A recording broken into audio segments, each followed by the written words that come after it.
So hello everyone, welcome back to the another lecture. तो आज हम क्वेश्चन नंबर 2 देखेंगे। ठीक है, टाइम एंड वर्क का जो सेकंड कॉन्सेप्ट होगा। ठीक है, ऐसा हम डिफरेंट कॉन्सेप्ट क्वेश्चन के थ्रू कवर करेंगे और अपना एक कॉन्फिडेंस बिल्डअप करेंगे। ठीक है, तो मेरा नाम है आशीष और आज हम सेकंड क्वेश्चन सॉल्व करेंगे।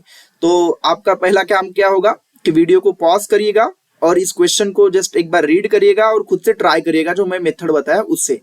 और अगर आपने कर लिया है तो वेल एंड गुड, आप वेरी गुड ट्रैक पे हो, आप जल्दी जल्दी क्वेश्चन सॉल्व कर पा रहे हो। नहीं कर पा रहे हो तो क्वेश्चन अपनी कॉपी में नोट डाउन करिएगा और जिस तरह से मैं सॉल्यूशन बताता हूँ वो देखिएगा एंड देन आप एक बार सीख लीजिएगा कि किस तरह से करते हैं क्वेश्चन को। ठीक है, देन नेक्स्ट टाइम इस तरह का कुछ क्वेश्चन आता है एग्जाम में तो आप कर पाओगे। ठीक है, तो just I will move to the window and फिर इसको सॉल्व करते हैं। ठीक है, तो ये रहा क्वेश्चन आपके स्क्रीन के ऊपर। तो क्वेश्चन क्या है कि A, B and C can do a piece of work in 20 days, 30 days and 60 days respectively. ठीक है, in how many days can A do the work if he is assisted by B and C on every third day? मतलब क्या बोलना चाहता है, A, B, C अगर अकेले काम करते हैं तो कितने दिन में काम कंप्लीट कर पाते हैं, ये दिया हुआ है डेटा।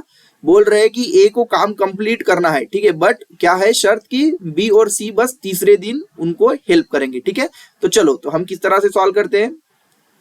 हमारे मेथड से आपने सॉल्व कर लिया होगा आई गेस। तो चलो क्या क्या दिया है मैं लिखता हूँ कि A can complete the work in 20 days, ऐसा बोला है। B can complete the work in 30 days और C can complete the work in 60 days. तो सबसे पहले सर हम क्या लेते थे, इनका LCM। तो LCM क्या हो जाएगा, इन सबका 60 हो जाएगा। तो ये 60 क्या है, मेरा टोटल वर्क हो जाएगा। ये क्या हो जाएगा, मेरा टोटल वर्क हो जाएगा। ठीक है, चलो फिर सर क्या करते हैं, हम इसके करस्पॉन्डिंगली सबका एफिशिएंसी निकाल लेते हैं। मतलब कौन कितना सक्षम है ये निकाल लेंगे। कैसे निकालते हैं, total work by total time taken. मतलब इसका एफिशिएंसी कितना हो गया सर, 3 हो गया। इसका एफिशिएंसी कितना हो गया सर, 2 हो गया। इसका एफिशिएंसी क्या हो गया सर, 1 हो गया। मतलब सबसे एफिशिएंट कौन है सर, ए है जो 20 दिन में ही कंप्लीट कर रहा था। ये तो दिख ही रहा है सर नंबर से, बट एफिशिएंसी भी इसका ज्यादा आया है, 3 आया है। ठीक है, चलो अभी क्या बोल रहा था कि हर तीसरे दिन में क्या करेगा, बेसिकली बी और सी उनका हेल्प करेगा उनकी एफिशिएंसी के साथ। तो सर अगर मैं 1 डे का काम करता हूं तो 1 डे में कौन काम करेगा, ए करेगा। ए करेगा तो कितना काम कर पाएगा एक दिन में सर, 3 काम कर पाएगा क्योंकि उसका एफिशिएंसी कितना है, 3 है। तो सर पहले दिन अगर काम करता है 3 कर पाएगा। अगर ये दूसरे दिन का बात होता था सर तो दूसरे दिन में यही काम करता था तो मेरा 3 ही आता था। अगर ये तीसरे दिन का बात होता था तो क्या होता था, यहाँ पे क्या हुआ, ओनली ए ने काम किया है। यहाँ पे क्या हुआ, ओनली ए ने काम किया है। बट यहाँ पे क्या होगा तीसरे दिन में, ए प्लस बी प्लस सी, मतलब ये तीनों के तीनों मिलके काम करेंगे। तो तीनों का मिलके एफिशिएंसी कितना हो गया, 3 और 2 5 और 1 6 हो गया। ठीक है, तो सर ये कितना हो गया, 6 हो गया।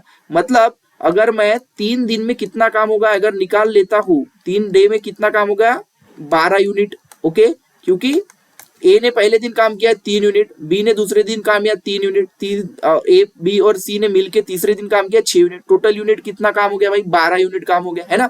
तो 12 यूनिट ऑफ काम मेरा कंप्लीट होगा 3 दिन में।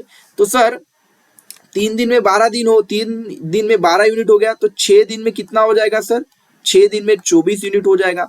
इसी तरह से आगे बढ़ते हैं सर तो बेसिकली 9 डे में कितना हो जाएगा सर, 9 डेज में सर 36 हो जाएगा सर। ठीक है, 9 डेज में 36 हो जाएगा सर।